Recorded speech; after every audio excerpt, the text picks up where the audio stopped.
Alright, so here we are at the Sterabi Cory tank. If you guys remember, just a couple of days ago I moved these guys in here out of the 29 that they were in into this 20 long.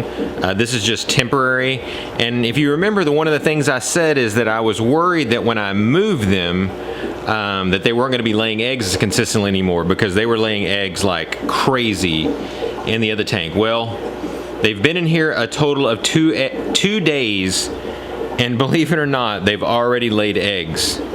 So if you see, we've got 2 right there. We've got 3 right there. Over here on the edge, we have 3 and then 2 more, so there's 5 right there. And then in the back in the corner, there's 3, 4, 5, 6, 7. There's 2 more below it. Then over here, there's 1, 2, there's 5. And then right back in the back, there's about 6 clumped together. There's a couple right there. I think I saw 2 or 3 on the Java moss. And I think that's it for all I've seen. So there's probably like 20 eggs in here.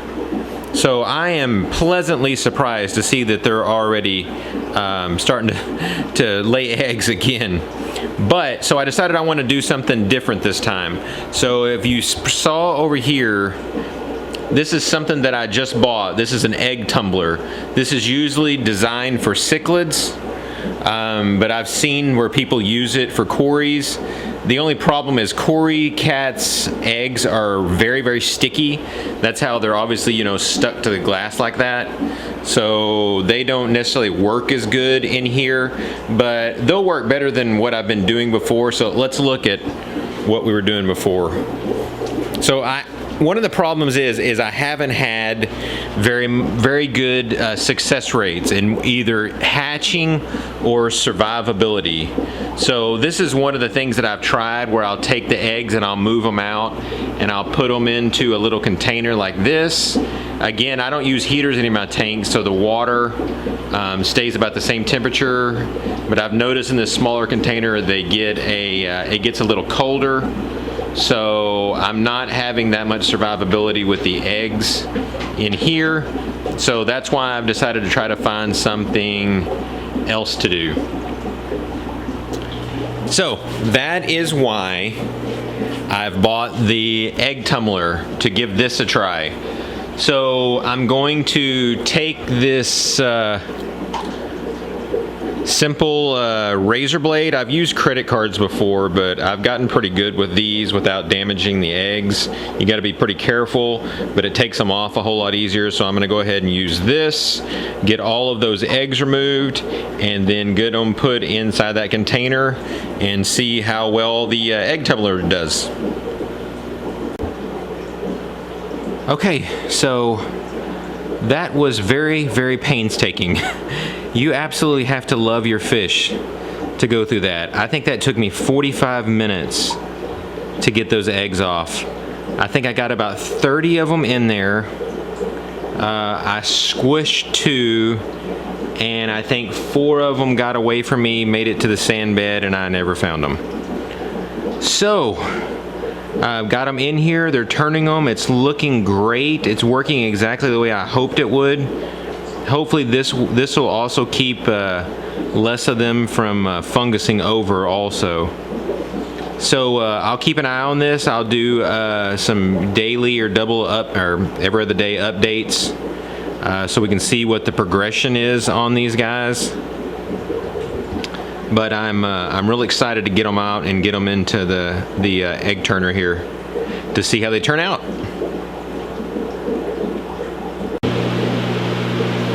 Alright, so here we are. This is day 2 of the eggs in the Sterabi tank. And as of right now, what it looks like is we only have about 4 eggs that are down here at the bottom, and I'll never be able to film it, but all the rest of them have moved all the way to the top. Again, that's the problem with these eggs and using this incubators type system like this, is that these eggs are so sticky that once they get against something, they just immediately stick. Like if you barely get your finger against them, they immediately stick. It's crazy how being laid in the water, they can be so sticky. So all the ones right now are stuck at the top. I'm not too terribly worried about it. I just mainly wanted it to have some water flow over it all the time. So that's going great. I'll keep an eye on that daily. And then if you remember the other one that I had over here, where I removed a previous set of eggs and put them into here, these guys, I don't know if you can see in the back there, I've had, I think, 5 or 6 that have hatched.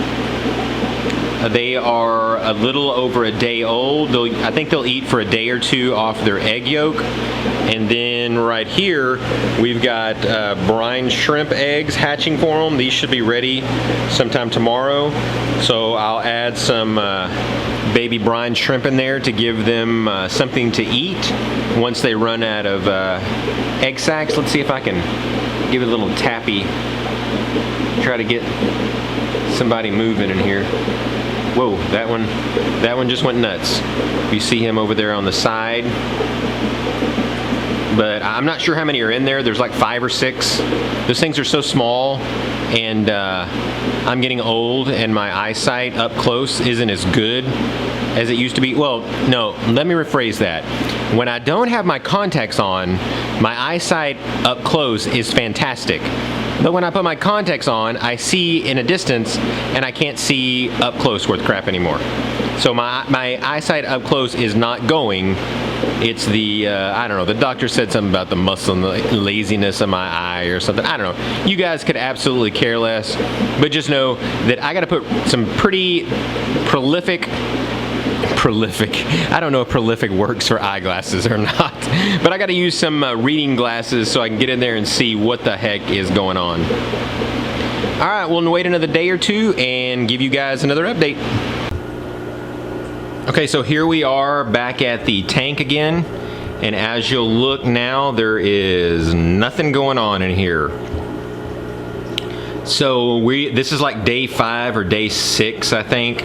The problem that I had is I tried to keep them in here after they hatched and tried to figure out a way to feed them by turning off the pump, and I don't know. Apparently I didn't get any food to them, so all of them but one died, so I released that one back out into the tank. So that first attempt did not work at all. It worked good for hatching, but it didn't work good for feeding them, so I need to come up with some type of secondary plan.